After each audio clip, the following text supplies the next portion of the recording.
going to become increasingly important. I don't think many people knew what the letters NBN stood for before it became a political issue. So there's politics playing a part anyway.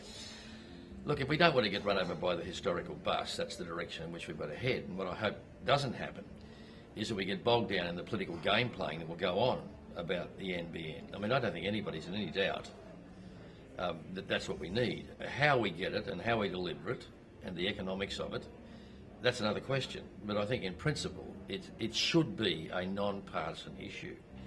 If that's the way for Australia to approach the future, realistically, then that's the way we should go. And there are certain things like the NBN and climate change and even asylum seekers, even the GFC, that I would just lift right out of the ideological area and put it to the side and say those are things we should work out in a bipartisan way.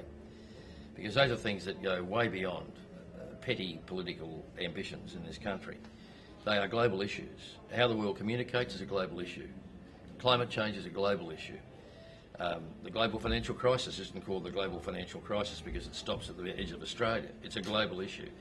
And asylum seekers and refugees is a global issue as well. It's an international humanitarian issue.